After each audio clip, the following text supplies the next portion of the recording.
They say character is what you do when no one is watching. But in a room full of millionaires, everyone is always watching. They're just waiting for you to fail. You think you know power. You think it's the black card in your wallet or the limited edition sports car valeted out front. Darling, real power is the woman who wipes the floor with your ego while serving you lukewarm coffee. Today's story takes place in the most expensive restaurant in the city, where a spilled tray costs more than your rent, and kindness is the rarest item on the menu, a waitress, a fallen old woman, and a room full of laughter. But no one knew who walked through those doors next. Grab your popcorn, hit that like button, and get comfortable, because the bill is due and George Peterson is coming to collect. The sound of shattering crystal was sharper than a slap. In the Gilded Cage, the city's most pretentious dining establishment, silence didn't fall gradually. It snapped into place like a loaded weapon. Hayley Lynn froze, a heavy silver tray balanced precariously on her left shoulder. Her wrist throbbed, a dull, rhythmic ache that had become her constant companion after double shifts 6 days a week. She didn't look at the broken glass first. She looked at the shoes surrounding it. Patent leather loafers, Jimmy Choo stilettos, python skin boots, and in the center of that circle of predatory footwear, a pair of worn-out, mud-stained canvas sneakers attached to a trembling elderly body. The old woman, small and bird-like in a coat that had seen better decades, lay sprawled on the checkerboard marble floor. A breadbasket had overturned, scattering sourdough rolls like tumbleweeds across the pristine white tiles. "Oh, for heaven's sake!" a voice cut through the air. It was shrill, bored, and dripping with disdain. Monica Zhao leaned back in her velvet booth, twirling the stem of a Pinot Noir glass. "Walter, you really need to upgrade security. The homeless shelter is 3 blocks east." A ripple of laughter moved through the dining hall. It wasn't a warm sound. It was the dry, crackling sound of dry leaves burning. Hayley's eyes darted to the old woman. She was trying to push herself up, her hands shaking violently against the slick floor.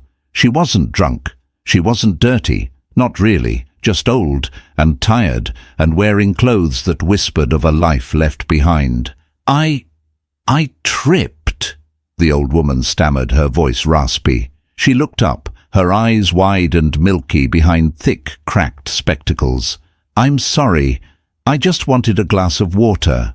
"Water costs $10 here, Grandma." Courtney's son, Monica's constant shadow and rival in cruelty, giggled. She nudged a sourdough roll with the toe of her red heel, kicking it just out of the old woman's reach as she tried to gather the mess. "Fetch." The laughter grew louder. It was a spectator sport now. The lunch rush crowd, investment bankers, trust fund babies and socialites had found their entertainment. Walter Hayes, the restaurant manager, materialized from the kitchen shadows. Walter was a man who sweated grease and anxiety. He wore a suit that was too tight, trying to mimic the wealth of his clientele, but only managing to look like a desperate undertaker. "What is this?" Walter hissed, marching toward the center of the room. He didn't look at the old woman with concern. He looked at her like a stain on a silk tie. "How did you get past the host stand? Get up. Get out." "I hurt my ankle," the woman whispered, wincing as she tried to put weight on her left foot. "Please, sir, just a moment." "We don't have moments," Walter snapped, snapping his fingers for a busboy who was too terrified to move. "We have reservations. You are disturbing Mr. Watson's lunch." He gestured vaguely toward a corner booth where Harold Watson, a real estate mogul with a neck as thick as a tree stump, was chewing on a steak, watching the scene with mild amusement. "Get her out, Walter," Harold grunted, not bothering to swallow. "She smells like mothballs and failure. It's ruining the tartare." "You heard him," Walter barked. He reached down, not to help, but to grab the collar of the woman's oversized grey wool coat. "Come on, up, before I call the police for trespassing." The old woman gasped as he tugged. It was a rough, jerky motion. That was when the tray crashed. Hayley Lynn didn't drop it by accident. She slammed it down onto an empty table with enough force to make the silverware jump. The metallic clang echoed like a gong, severing the laughter instantly. Hayley marched into the circle. She was 24, tired, behind on rent, and currently running on caffeine and rage. Her uniform was stained with espresso, her hair was falling out of its bun, and she knew with absolute certainty that she was about to ruin her life. "Let go of her," Hayley said. Her voice wasn't loud, but it was steady. Walter froze, his hand still gripping the wool coat. He looked at Hayley as if a toaster had just spoken to him. "Excuse me?" "I said let go," Hayley repeated, stepping between Walter and the woman on the floor. She crouched down, her movements gentle, ignoring the manager looming over her. "Don't touch her." "Hayley," Walter's voice dropped to a dangerous whisper. "Do you know who is watching? Do you know what you are doing?" "I'm helping a human being, Walter," Hayley said, meeting his gaze. Her eyes were dark and fierce. "Something you forgot how to be a long time ago." Monica Zhao let out a loud, theatrical gasp. "Oh, scandalous! The help is rebelling. Is this part of the dinner show, Walter? Because I'm not paying extra for it." "Hayley," Walter snarled, his face flushing a blotchy red. "Get back to your station, now, or don't bother coming back." Hayley didn't look up. She was busy checking the old woman's ankle. It was swelling rapidly, turning a violent shade of purple against the pale skin. "It's sprained," Hayley said softly to the woman. "Maybe fractured. We need ice." "Leave her," Walter shouted, losing his composure. The vein in his forehead bulged. "Security is coming. You walk away now, Hayley, or you're fired. Blacklisted. You'll never serve a table in this city again."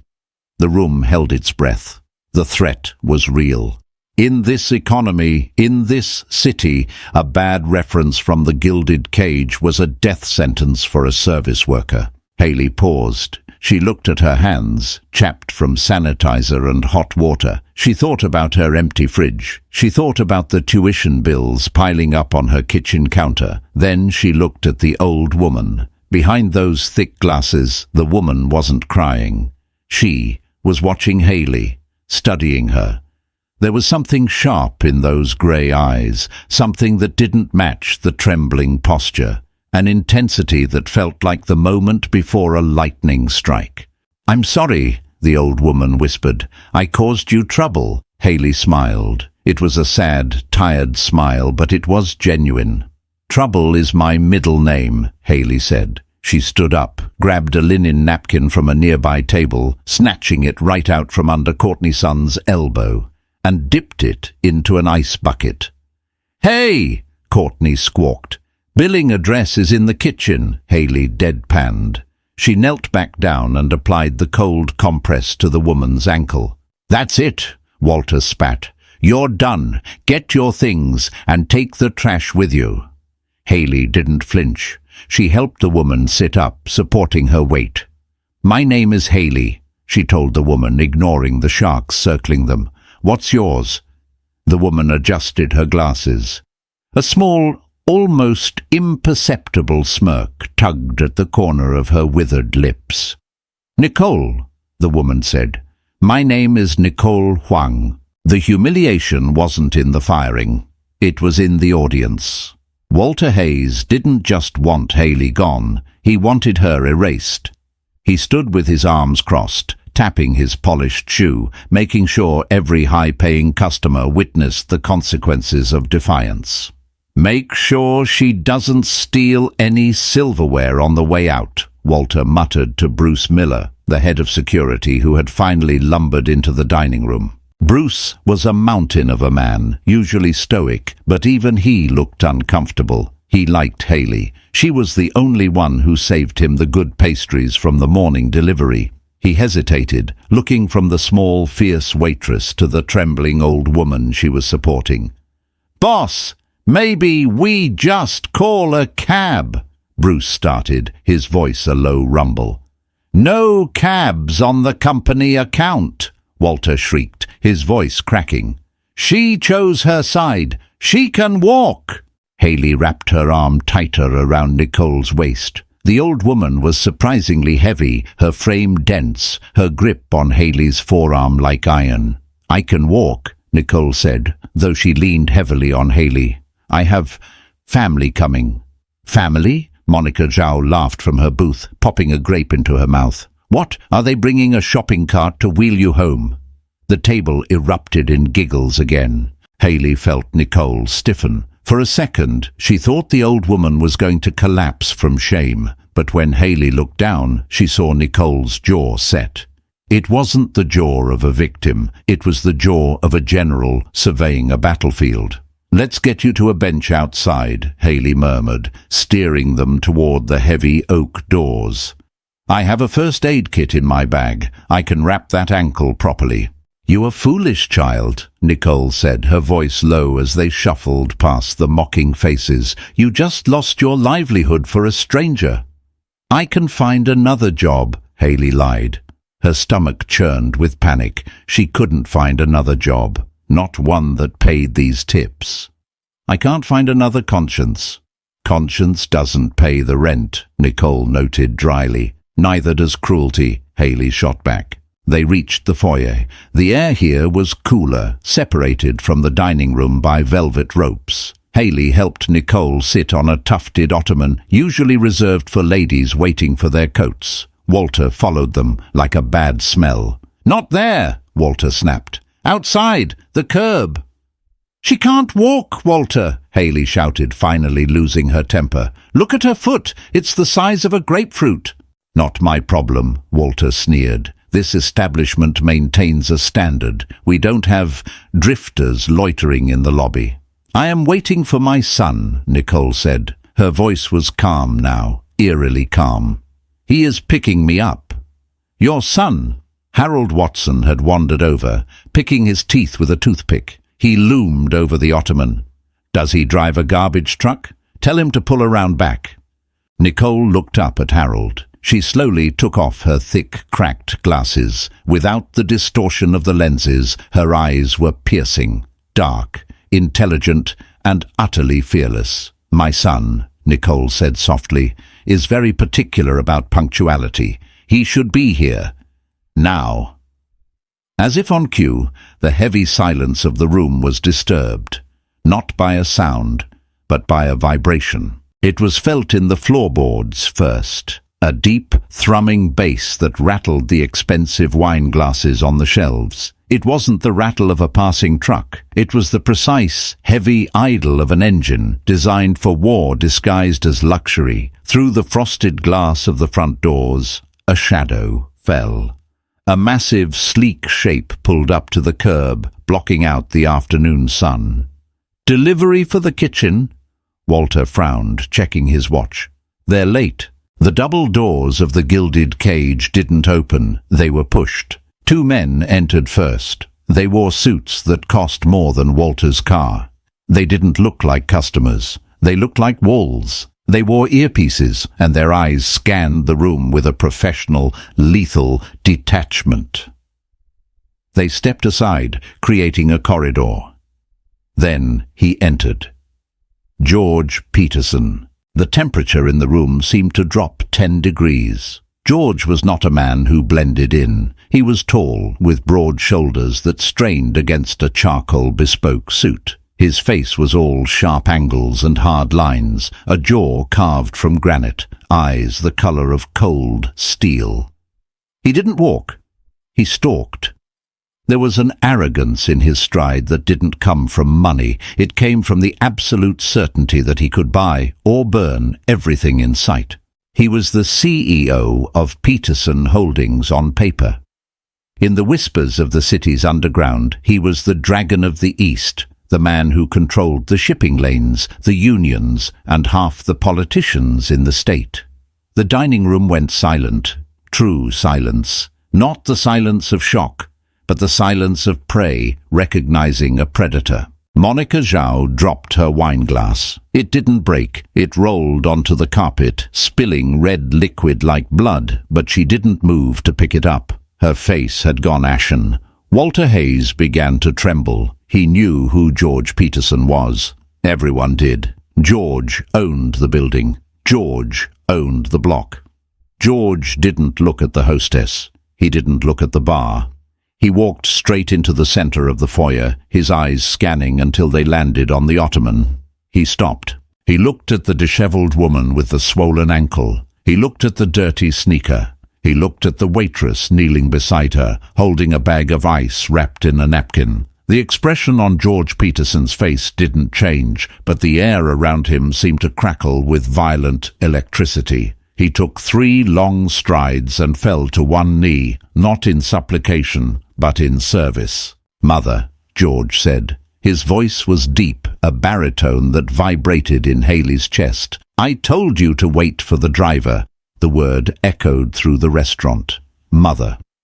Walter Hayes made a sound like a dying radiator. Nicole Huang sighed, reaching out a trembling hand to pat the cheek of the most dangerous man in the city. "I wanted to see the new renovation, George. I wanted to see where our money was going."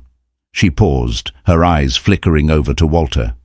"I have seen enough." George turned his head. He didn't stand up yet. He remained kneeling, but he turned his gaze toward Haley. Haley was frozen. She was holding an ice pack against the ankle of the Mafia Don's mother. She looked at George, terrified. He was devastatingly handsome up close, but terrifying. His eyes were scanning her face, noting the fatigue, the fear, the determination.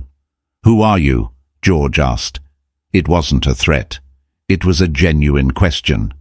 "Haley," she whispered. I was the waitress."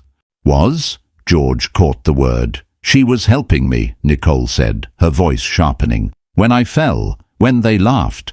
She pointed a shaking finger at Walter, then at Monica, then at Harold. George stood up. He rose to his full height, towering over everyone. He adjusted his cufflinks, a slow, deliberate movement that was more terrifying than if he had pulled a gun. He turned to the room. The silence was absolute. "Laughed?" George repeated softly. He walked over to Monica's table. Monica was shaking so hard her earrings jingled. "You," George said, looking down at her, "you found my mother's pain amusing." I didn't know," Monica squeaked. She looked like she needed help," George finished for her. He picked up the bottle of vintage wine on their table. He inspected the label. 1998, good year. He dropped the bottle. It shattered on the table, splashing wine across Monica's white designer dress. She screamed, scrambling back. "Oops," George said, his face devoid of emotion. "Accidents happen." "Funny, isn't it?" He didn't wait for an answer. He turned to Walter. Walter was backing away, hands raised. "Mr. Peterson, sir, please. It was a misunderstanding. We have strict policies about vagrants. I mean guests. You fired her," George said, gesturing to Haley without looking at her. She was disrupting the..." "You fired the only person in this room with a soul." George stepped closer to Walter. Walter hit the wall. There was nowhere left to go. George leaned in, his voice a whisper that carried to the back of the room. "You are not fired, Walter. That would be too easy. You're going to apologize. To her." He pointed at his mother. "And then to her." He pointed at Haley. "And then you're going to leave my city." "Leave the city?" Walter gasped. "By midnight," George checked his watch. "If I see you in this zip code tomorrow, the police won't find you, because I will." George turned back to Haley. The darkness in his eyes vanished, replaced by something intense, curious, and unsettlingly focused. He walked over to her. He extended a hand. His palm was calloused, warm. "Up," he said gently. Haley took his hand. He pulled her to her feet with effortless strength. She felt small next to him, but not weak. "My mother has a difficult personality," George said, a ghost of a smile touching his lips. "But she is a good judge of character. She says you helped when no one else would." "I just got some ice," Haley stammered, trying to pull her hand away. but he held it firm. "You did more than that," Nicole spoke up from the ottoman. "She lost her job for me, George. She stood up to the jackals." George nodded. He looked at Haley's name tag, then into her eyes. "Hayley Lynn," he said, testing the name. "You're hired." What?" Haley blinked. "I don't want to work here anymore. The management is terrible." George threw his head back and laughed. It was a rich, genuine sound that shocked his bodyguards. "Not here," George said. "For me, my mother needs a personal aide, someone who doesn't care about money or status, someone who isn't afraid of complications." He paused, stepping closer, invading her personal space in a way that made her heart hammer against her ribs. "And I need someone who can teach me." "Teach you what?" Haley breathed. "How to distinguish the gold from the dust," George said softly. "Come, we are leaving." "I can't just leave," Haley said, looking at her apron. "My shift." "Your shift is over," George declared. He turned to Bruce, his head of security. "Bruce, get the car. And Bruce?" "Yes, sir." "Buy the restaurant." Bruce didn't blink. "Yes, sir." "Buy it," Walter shrieked from the corner. "You can't just buy the gilded cage." "I just did," George said calmly. "And I'm closing it down. I don't like the atmosphere." He scooped his mother up into his arms as if she weighed nothing. He looked at Haley, tilting his head toward the door. "Coming, Ms. Lynn." Haley looked at the stunned diners. She looked at Monica, covered in wine. She looked at Walter, whose career had just evaporated. Then she looked at George Peterson, the most dangerous man in the city, waiting for her. She untied her apron, let it drop to the marble floor right next to the broken glass, and stepped over it. "I'm coming," she said. The interior of the SUV smelled of mahogany, leather, and something spicy, cinnamon and gunpowder. Haley sat on the plush leather seat, her hands folded tightly in her lap to stop them from shaking. Opposite her sat Nicole Huang, her leg now propped up on a specialized cushion that had extended from the car's floor. George sat next to his mother, tapping furiously on a tablet, his presence filling the confined space like a pressurized stormfront. "You're staring," George said without looking up from the screen. Haley jumped. I'm sorry, I've just never been kidnapped before." Nicole let out a sharp cackle. "Kidnapped? Darling, this is a rescue. Did you see the look on that manager's face, like a fish pulled out of water and slapped on concrete?" "He was terrified," Haley said quietly. "You ruined his life." George finally looked up. He locked the tablet and set it aside. He leaned forward, elbows on his knees, bringing his face level with Haley's. The partition between the driver and the back was up. They were in a soundproof capsule moving at 60 miles per hour. "I didn't ruin his life," George said, his voice smooth. "He ruined it himself the moment he decided human dignity had a price tag. I just expedited the paperwork." "Is that what you do?" Haley asked, surprised by her own boldness. "Expedite paperwork." "George is a facilitator," Nicole answered for him, watching the interaction with hawk-like eyes. "He facilitates solutions." "And problems," Haley muttered. George's lips quirked upward. "You have a sharp tongue, Hayley Lynn. Most people lose their voice when they get in this car." "I'm too tired to be scared," Haley admitted. She looked out the tinted window. The city was blurring past. "Where are we going?"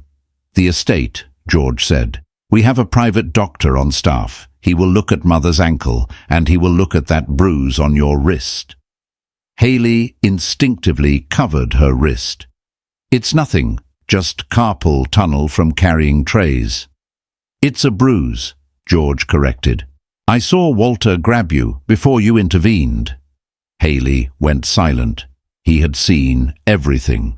"I checked your file," George said casually, picking up a folder that hadn't been there a moment ago. "My file?"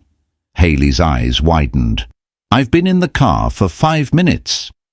Bruce is efficient, George shrugged. Hayley Lynn, age 24. Dropped out of medical school 2 years ago. Top of your class. Why did you leave? That's none of your business, Hayley snapped. The wound was still fresh. Financial hardship, George read, ignoring her protest. Father passed away, debts inherited, younger brother, Leo, sick, kidney issues. Hayley lunged. She didn't think, she just reacted. She reached across the gap to snatch the folder. Stop it! You have no right! She expected him to recoil. Instead, George caught her hand mid-air. His grip was gentle but immovable. He held her hand suspended between them. The contact sent a jolt through her arm that had nothing to do with pain. I'm not mocking you, George said, his voice dropping an octave, becoming intimate, serious. I need to know who I'm bringing into my home, into my mother's life.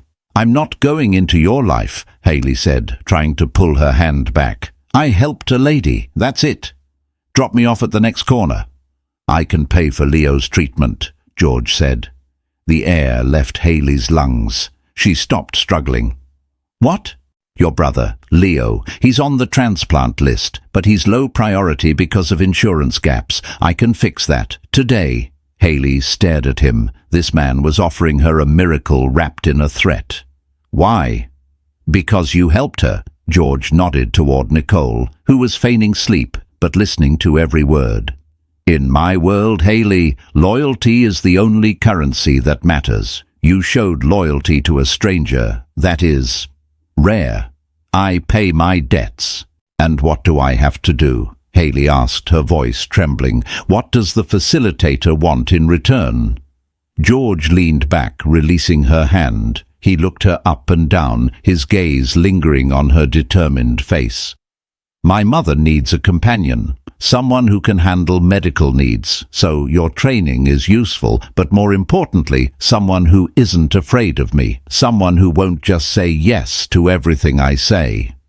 I definitely won't do that, Hayley said. Clearly, George murmured. The job pays $10,000 a month, plus full medical for you and Leo, and you live at the estate. 10,000. It was an astronomical sum. It was freedom. It was Leo's life. And if I say no, then I drop you at the corner, George said simply. And you go back to finding a job in a city where I just bought your references. You're a bully, Hayley whispered. I am a businessman, George corrected, and I am a son who nearly lost his mother today because the world is full of Walters. I am hiring a bodyguard, Hayley, not for her body but for her heart. I need you to keep the vultures away. The car slowed down. The heavy iron gates of a massive estate rolled open. A sprawling mansion, lit up like a fortress, came into view. We are here, Nicole announced, opening her eyes. She looked at Hayley. Take the deal, girl. The food is better than the restaurant and the company is interesting. The car stopped. The door was opened from the outside by a man with a scarred face. George waited. He didn't push. He just watched her with those intense, steel-grey eyes. Well? George asked. Hayley thought of Leo, lying in his bed, pale and tired. She thought of the unpaid bills. She thought of Walter's face. She looked at George Peterson. He was dangerous. He was darkness wrapped in a bespoke suit, but he loved his mother enough to burn a restaurant to the ground. I need every other weekend off, Hayley said. George smiled. It was a real smile this time, dazzling and dangerous. Done. He stepped out of the car and offered his hand again. This time, Hayley took it. As she stepped out onto the gravel driveway, a black sedan sped up the drive, screeching to a halt behind them. George's smile vanished. His face hardened into stone. A man jumped out of the sedan. He was wearing a police uniform, but he looked disheveled. Mr. Peterson, the cop shouted, we have a problem. The East Side shipment. It's gone. Someone hit the warehouse. George didn't let go of Hayley's hand. In fact, he pulled her slightly behind him, placing his body between her and the news. Who? George asked, his voice ice-cold. It was Dennis Grant, the cop panted. He left a message. He said he heard you were going soft, playing nursemaid. George's jaw tightened. He looked at his mother, then at Haley. Soft, George repeated. He looked at the mansion, then back at the trembling cop. Tell the crew to prepare the cars. We're going out tonight. George, Nicole warned from the car. Go inside, Mother. Take Haley. Show her to the guest wing. George finally released Haley's hand. His fingers brushed against her palm, a lingering touch. Stay inside, Haley. Tonight is going to be loud. Haley watched as George walked toward the cop, shedding the persona of the dutiful son and fully becoming the Don. What did I just sign up for? Haley whispered. Nicole limped up beside her, leaning on a cane Bruce had produced. Life, my dear, Nicole said, her eyes gleaming. You just signed up for life. Now, help me inside. I want to see if the chef can make a decent tartare without the side of attitude. As the heavy oak doors of the mansion closed behind them, Haley heard the distinct sound of a gun being cocked. She wasn't serving tables anymore. She was sitting at the head of the wildest table in the city, and she had no idea if she was a guest or the main course. The guest wing was a misnomer. It was a palace within a fortress. Haley had an apartment larger than the entire house she grew up in, complete with a balcony that overlooked a garden filled with night-blooming jasmine. Though, true to the owner's nature, the garden was surrounded by 12-foot walls topped with censers. 2 days had passed since the incident at the Gilded Cage. 2 days of silence from George Peterson. Haley adjusted the bandage on Nicole Huang's ankle. The swelling had gone down significantly, though the bruising was a spectacular shade of violet. They were in the sunroom, a glass-walled enclosure where the morning light was ruthless, exposing every dust mote and every worry line. You're wrapping it too tight, Nicole criticized, not looking up from her crossword puzzle. I need circulation, girl, not amputation. It's perfect compression, Haley countered, not backing down. She had learned quickly that Nicole Huang didn't respect obedience. She respected competence. If I loosen it, you'll be limping for another week. Do you want to limp, or do you want to dance? Nicole lowered her reading glasses. I haven't danced since 1985, but I suppose walking without looking like a wounded duck would be preferable. She paused, studying Haley. You haven't asked about him. Haley froze for a fraction of a second before securing the clip. About who? Don't play coy. It bores me, Nicole snapped. My son. He hasn't been home in 48 hours. Most employees would be relieved. The boss is away. The mice can play. But you keep checking the driveway. I'm checking for the courier. Haley lied smoothly. My brother's transfer papers for the private clinic were supposed to arrive this morning. George handled that personally before he left. Nicole waved a hand dismissively. Leo is already in the VIP wing of St. Jude's. Dialysis scheduled, nephrologist assigned. You'd know that if you checked your phone instead of staring out the window. Haley blinked. She pulled her phone from her pocket. There was a text from an unknown number, sent at 3 a.m. the previous night. He's safe. Focus on Mother. Haley felt a flush rise to her cheeks. He works fast. He works thoroughly, Nicole corrected. George doesn't do half measures, which is why I'm worried. The front doors of the estate slammed open. It wasn't a normal entrance. It was an arrival that shook the floorboards. Haley was on her feet instantly. Stay here, she ordered Nicole. Don't you dare give me orders in my own house, Nicole shouted, grabbing her cane.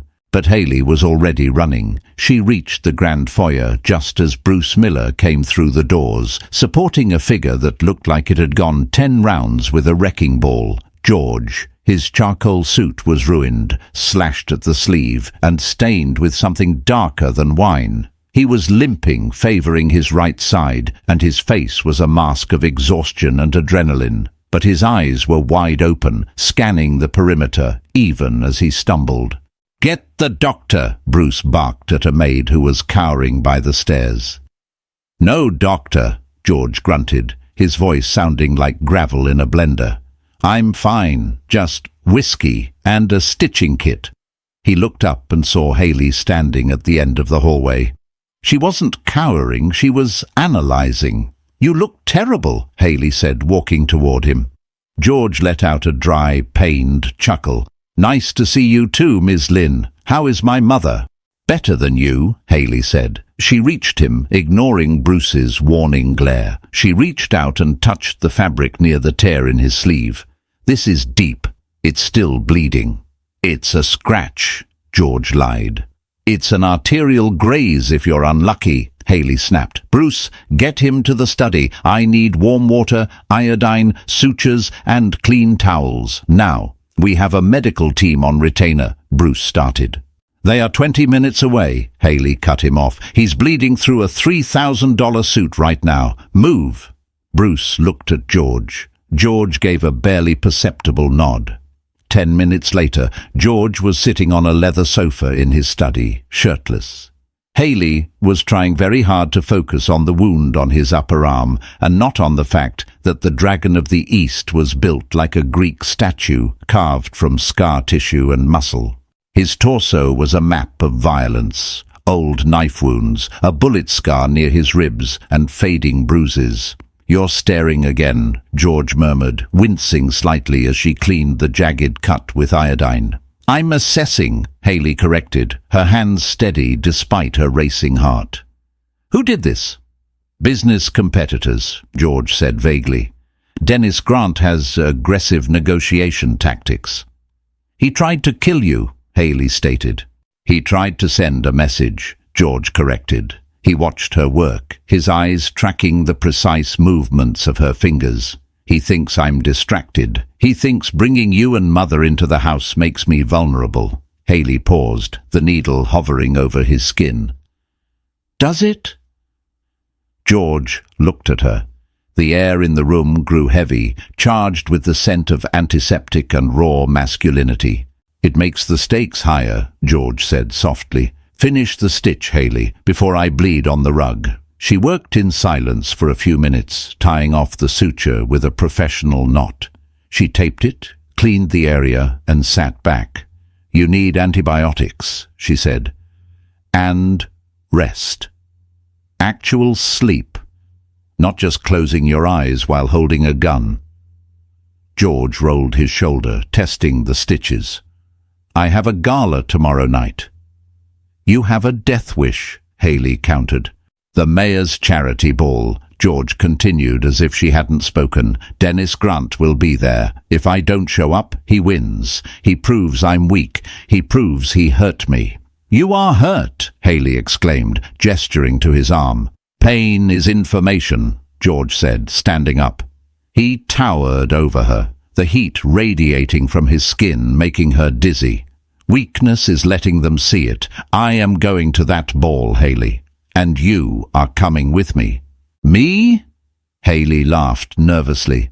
"I don't do balls. I do shift work and take out noodles. I don't even own a dress." George walked over to his desk, opened a drawer, and pulled out a black velvet box. He tossed it to her. She caught it, surprised by the weight. "Mother selected the dress. It will be in your room by evening," George said.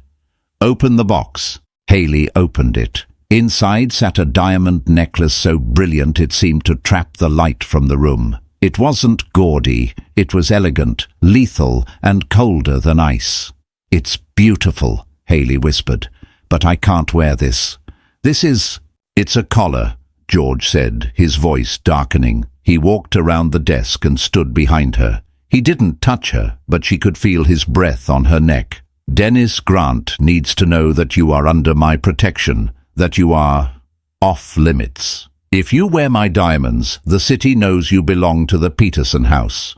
"I don't belong to anyone," Haley said, snapping the box shut. She turned to face him. George looked down at her, a complicated expression warring in his eyes. Admiration, frustration, and something hotter. "Then pretend," George whispered, "for one night. Pretend you are mine to keep yourself alive." The grand ballroom of the Ritz-Carlton was a sea of silk, jewels, and hypocrisy. A string quartet played Mozart in the corner, fighting a losing battle against the roar of gossip. Hayley Lynn felt like an imposter. The dress Nicole had chosen was a weapon in silk form, emerald green, backless, and hugging every curve of her body before flowing to the floor. The diamonds George had given her rested cold against her collarbone. She held George's arm, not for appearances, but for balance. He walked through the crowd like Moses parting the Red Sea. People didn't just move out of his way. They evaporated. "Smile," George murmured, his hand warm on the small of her back. "You look like you're walking to the gallows." "I'd prefer the gallows," Hayley muttered through gritted teeth. "At least the executioner wears a hood. These people just stare." "Let them stare," George said, pulling her closer. "They've never seen anything real before." They moved toward the center of the room. Hayley spotted familiar faces. Monica Zhao was there, wearing a dress that cost more than Hayley's life's earnings, holding court near the champagne fountain. When Monica saw Hayley, her jaw dropped. She looked from Hayley to George, and the color drained from her face. She turned and practically ran toward the terrace. "Power," George noted, seeing the interaction. "It's not about fear, it's about presence." "It seems a lot like fear," Hayley replied. "Peterson." The voice boomed across the room, cutting through the polite chatter. A man emerged from the crowd. He was the opposite of George. Where George was dark, sharp, and tailored, this man was golden, broad, and loud.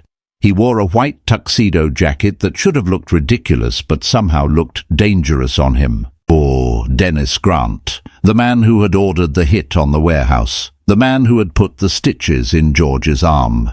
George's grip on Hayley's waist tightened imperceptibly. "Steady," he whispered. "George," Dennis grinned, spreading his arms wide. "I heard you had a little accident." "A scratch? I was so worried I almost sent flowers." "Save your flowers for your funeral, Dennis," George said smoothly, his voice level. "I'm fine, as you can see." Dennis's eyes drifted to George's arm, looking for a sign of weakness, a flinch. George held his champagne glass in his injured hand, steady as a rock. Disappointed, Dennis turned his gaze to Hayley. His eyes raked over her, stripping her bare. It was a violation. "And who is this?" Dennis stepped closer, invading Hayley's personal space. "I didn't know you had a taste for exotics, George. She's stunning." "Where did you find her?" "One of your import crates." Hayley felt George tense. It was the tension of a coiled spring about to snap. She knew that if George hit him here, in front of the mayor and the police commissioner, everything would fall apart. She stepped forward, intercepting Dennis's gaze. "He found me at the Gilded Cage," Hayley said, her voice clear and projecting. "I was taking out the trash. Speaking of which, didn't I see you getting kicked out of there last month for declining credit cards?" The circle of socialites around them gasped. Silence descended. Dennis's smile faltered. His eyes narrowed. "I don't have credit problems, sweetheart. I own the bank." "Then you should buy a better tailor," Hayley said, looking at his white jacket. "Because the stitching on that lapel is uneven. It looks cheap." A stifled laugh came from somewhere in the crowd. Dennis Grant turned purple. George didn't laugh. He looked at Hayley with an expression of pure, unadulterated awe. "She has a bite," Dennis hissed, stepping back. He looked at George. "Keep her on a leash, Peterson, or someone might decide to cut it." "She's not on a leash, Dennis," George said softly, his voice dropping to that lethal register. "She's at my side, and if you ever look at her again I will take your eyes. Are we clear?" Dennis stared at George. He saw the lack of hesitation. He saw the monster behind the tuxedo. "Enjoy the party, George," Dennis spat. "The night is young." He turned and disappeared into the crowd. George let out a breath he had been holding. He guided Haley toward the balcony doors, away from the prying eyes. The night air was cool. The city lights twinkled below them, oblivious to the war happening in the ballroom. "You are insane," George said, leaning against the stone railing. "You insulted Dennis Grant to his face about his tailor." "He was looking at me like I was a side of beef," Haley said, shivering slightly. "I don't like bullies." George took off his tuxedo jacket and draped it over her shoulders. It was heavy, warm, and smelled of him. "You saved me back there," George admitted. "If you hadn't spoken, I was going to kill him, right there on the parquet floor." "That would have been messy," Haley said, pulling the jacket tighter. "Haley," George turned her to face him. He reached out, his hand cupping her cheek. His thumb brushed her lower lip. The atmosphere shifted. The adrenaline of the confrontation faded, leaving behind a raw, magnetic pull. "Why are you doing this?" George asked. "You could have run. You could have taken the money for Leo and left." "I don't run," Haley whispered, looking up into his eyes. "And maybe I'm tired of seeing good people get hurt by bad ones." "I am a bad one, Haley," George said, his forehead resting against hers. "Make no mistake. I have done things that would make you have nightmares." "You love your mother," Haley said. "You saved my brother. You gave me your coat. That doesn't redeem me." "It's a start," she said. George closed his eyes. For a moment he looked vulnerable. He leaned in, the distance between them closing to nothing. Haley's breath hitched. She didn't pull away. She wanted to know what the fire felt like. A loud crack shattered the moment. Stone exploded from the railing inches from George's head. George moved faster than human thought. He didn't duck. He tackled Haley, throwing his body over hers as they crashed to the balcony floor. Another shot rang out. A sniper. "Stay down!" George roared, shielding her head with his hand. He dragged her toward the cover of a stone planter. "George!" Haley screamed, seeing fresh blood bloom on the shoulder of his white shirt. The same shoulder, the same wound.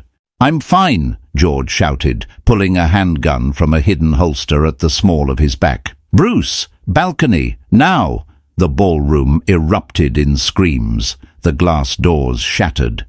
George looked at Haley beneath him. His eyes were wild, terrifying, and fiercely protective. "I told you!" George rasped, aiming the gun at the darkness of the opposing rooftop. "The night is young." The drive back to the estate was a blur of speed and shouting. The SUV was armored, bullets pinging off the glass like hail. Haley was in the back seat, her hands pressed hard against George's shoulder. The stitches she had put in earlier had torn open, and the new impact from the bullet, it had grazed him, thankfully, not penetrated deep, had turned his shirt into a crimson rag. "Drive faster!" Haley yelled at the driver. "We can't, miss. We have tails," Bruce shouted from the front seat. He was firing a submachine gun out the window. George was pale, sweating profusely. The adrenaline was wearing off, and the blood loss was catching up. "Haley," George mumbled, his hand gripping her wrist so hard it bruised. If they stop the car, you run. You understand? You run to the safe house." "Shut up," Haley commanded, her voice cracking. "Nobody is running. You're going to live, you stubborn idiot." They screeched through the gates of the estate. The guards were already returning fire at the pursuing vehicles. The heavy iron gates slammed shut, sealing them in. They carried George into the kitchen. It was the closest room with bright lights and a large table. "Get the kit!" Haley screamed at the staff. "The big kit! And I need O-negative blood. You have a supply, don't you? Tell me you have a supply." "Refrigerated unit in the pantry," Bruce yelled, ripping George's shirt open. Nicole Huang hobbled into the kitchen. She took one look at her son bleeding on the prep table, and her face went stone cold. She didn't scream. She didn't cry. "Secure the perimeter," Nicole ordered Bruce, her voice like a whip. "Kill anyone who isn't family. Haley, is he dying?" "Not if I can help it," Haley said, snapping on latex gloves. "He tore the artery this time. I need to clamp it, now." The next hour was a nightmare of blood and metal. Haley wasn't a waitress anymore. She wasn't a dropout. She was a surgeon. She worked with a terrifying focus, her hands deep inside the wound, clamping, tying, cleaning. George was conscious for the first part. He watched her. He didn't make a sound, even when the pain must have been blinding. He just watched her face. "You're good," he whispered before the morphine finally pulled him under. When Haley finally tied the last stitch and stepped back, her green dress was ruined. Her hands were stained red up to the elbows. She was shaking so hard her teeth chattered. She slumped against the refrigerator. Nicole walked over. She handed Haley a glass of water. "Drink," Nicole commanded. Haley drank. She looked at George, sleeping fitfully on the table, an IV line running into his arm. "He saved me," Haley whispered. "On the balcony. He threw himself in front of me." "He loves you," Nicole said simply. Haley looked at the old woman. "He doesn't even know me. It's been 3 days." "Time is irrelevant to men like George," Nicole said, brushing a stray hair from Haley's forehead. "He decides, and then he acts. He decided on you the moment you handed me that ice pack. But tonight confirmed it." "Confirmed what?" "That you are the weakness Dennis Grant was looking for," Nicole said grimly, "and that makes you the most dangerous thing in this house." Haley looked at her bloody hands. She thought about the sniper. She thought about Dennis Grant's smile. "I should leave," Haley said essentially, for his safety. "I'm a liability." "If you leave now," Nicole said, leaning close, "he will burn the city down to find you, and he will die doing it. You are in the game now, Haley. The only way out is to win." George groaned on the table. Haley was at his side in an instant, checking his pulse, his temperature. He opened his eyes. They were hazy, unfocused, but they found her face. "Stay," he rasped. Haley placed her hand over his. She felt the steady, strong beat of his heart. She looked at the blood on her dress, the diamonds around her neck, and the man who had taken a bullet for her. She realized with a jolt of terror that she didn't want to leave. "I'm staying," Haley whispered. George's eyes closed, a look of peace settling over his sharp features. Haley turned to Nicole. The fear was gone from Haley's eyes, replaced by a cold, hard resolve. She looked like a queen who had just claimed her throne. "Tell Bruce I want a meeting," Haley said. Nicole raised an eyebrow. "A meeting?" "With the security team," Haley said. "Dennis Grant thinks we're playing defense. I want to know how to play offense." Nicole smiled. It was a terrifying smile. "Welcome to the family, dear." The war room of the Peterson estate was buried 3 floors beneath the garden. It was a bunker of steel and glass, filled with monitors displaying shipping routes, stock tickers, and surveillance feeds. The air was recycled and cold, smelling of ozone and stale coffee. Bruce Miller stood at the head of the mahogany table, looking uncomfortable. He was used to taking orders from George, a man who spoke in commands. He was not used to taking orders from a 24-year-old former waitress wearing a blood-stained evening gown and a man's oversized blazer. "This is insane," Bruce rumbled, crossing his massive arms. "You want to invite him here? Into the house after he put a sniper on the roof?" "Because he put a sniper on the roof," Haley corrected, leaning over the table. Her exhaustion had vanished, replaced by a frantic, razor-sharp clarity. "Dennis Grant thinks George is dying. He saw the blood. He knows he hit the target. If we go dark, he'll think we're weak, and he'll send an army to finish the job. We don't have the numbers to fight a siege, Bruce. You told me that yourself." "We have the perimeter," Bruce argued. "We can hold them off for days." "And then what?" Haley snapped. George needs recovery time, not a war zone. We need to stop the attack before it starts. We need to give Dennis what he wants. And what is that? Nicole Huang's voice drifted from the corner. She sat in a leather armchair, her injured foot propped up, a shotgun resting casually across her lap. Submission, Haley said. He called George soft. He thinks George is compromised by emotion. So we show him he's right. We invite him to a parley. We tell him George is critical and we are ready to negotiate terms of surrender. George will never agree to that. Bruce shook his head. He'd rather die standing. George isn't awake to argue, Haley lied. She looked at the monitors. Dennis is a narcissist. I saw it at the party, the white tuxedo, the need to be the center of attention. He won't send a hit squad if he thinks he can walk in through the front door and accept the crown personally. He wants the victory lap. We give him the stage. And when he walks in, Bruce asked, he won't come alone. He'll bring his elite guard. Let him, Haley said. Her eyes drifted to the blueprint of the house displayed on the central screen. He thinks this is a mansion. He doesn't know it's a fortress. We don't need to outgun him, Bruce. We just need to outsmart him. I need access to the HVAC controls, the fire suppression system, and the wine cellar. Bruce blinked. The wine cellar?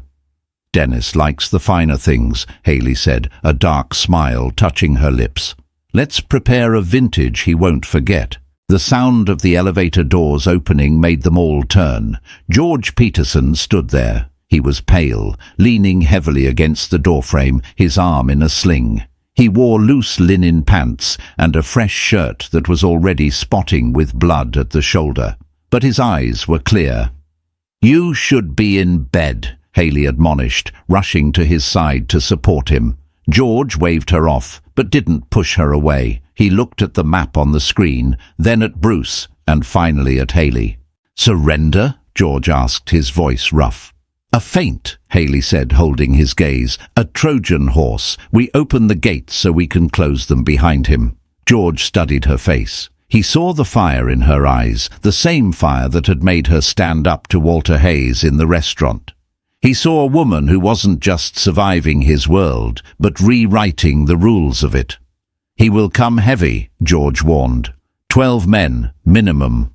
Automatic weapons. I know, Haley said, but they'll be expecting a dying king and a scared girl. They won't be expecting this. George looked at his mother. Nicole nodded slowly, racking the slide of her shotgun with a metallic clack. I like her plan, George, Nicole said. It's devious. It's dramatic. It's something your father would have done. George looked back at Haley. A slow, terrifying grin spread across his face. Okay, George said. Call him. Tell him I'm fading fast. Tell him the Queen is ready to hand over the keys. Midnight brought a storm and a convoy of black SUVs. Dennis Grant marched into the grand foyer like a conqueror, flanked by 6 armed men. Cozy, Dennis sneered at Haley, who stood alone at the stairs in a severe black suit. Where is the body? In the library, Haley said, keeping her voice steady. He wants to sign the transfer before the end. Dennis laughed, touching the diamonds at her throat. Smart girl, lead the way. In the dim library, George sat by the fire, looking defeated. A single document lay on the desk next to a decanter of wine. Total abdication, Dennis mused, picking up the pen. You really are broken, George. He signed the paper, then poured himself a glass of the vintage wine. To the fall of the House of Peterson. He drank. 10 seconds later, the glass shattered on the floor. Dennis collapsed to his knees, clawing at his throat, his body seizing. Scopolamine, Haley stated coldly, mixed with a muscle relaxant, tasteless in a vintage that old. Poison, Dennis wheezed. Paralysis, George said, standing up and shedding his blanket to reveal a submachine gun. The frailty was gone. You called me soft, Dennis, you were wrong. As the fire suppression system triggered outside to neutralize Grant's men, Haley retrieved the pen from Dennis's limp fingers. "He's all yours," Haley said, turning to leave the room as George stepped forward to settle the final debt. Chapter 9.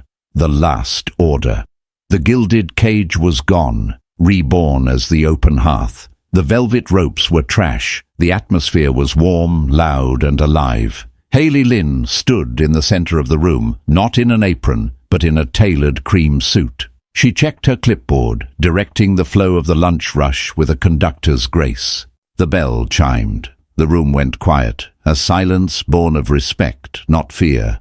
George Peterson walked in. The weight on his shoulders was lighter, his arm fully healed, save for a jagged scar he wore with pride. He approached Haley, ignoring the eyes on him. "Table for two," he teased, his eyes dancing. "Do you have a reservation?" Haley smiled, tapping her pen. "I own the building. We reserve the right to refuse service to trouble." George laughed, a rich sound that filled the room. He gently took the clipboard from her hands, tossed it aside, and pulled her into a kiss that stopped time, a public declaration of victory. "Mother needs you," he murmured against her lips, "and Leo is waiting for his soccer game. The accounts are settled, Haley." "Not all of them," she pulled back, grinning. "You owe me lunch. Taco truck on 5th. Plastic chairs." "Plastic chairs," George agreed, offering his arm. They walked out into the sunlight, hand in hand, leaving the shadows behind. "Are we good people, George?" she asked on the sidewalk. He looked at the peaceful street, then at her. "We are necessary people, and that is enough. And that, ladies and gentlemen, is how you flipped the script. They thought she was a victim. She turned out to be the vanguard. They thought he was a monster. He turned out to be a martyr. In a world obsessed with appearances, Haley Lynn and George Peterson proved that the only thing sharper than a knife is the truth, and the only thing stronger than fear is family. Dennis Grant learned the hard way: never judge a book by its cover, and never, ever laugh at the waitress. If you enjoyed this roller coaster of revenge, romance, and righteous justice, smash that like button until it breaks. Subscribe and hit the notification bell so you never miss a story. Comment below, would you have taken the deal to live at the estate, or would you have run for the hills? Let me know. Until next time, keep your eyes open. You never know who you're really talking to.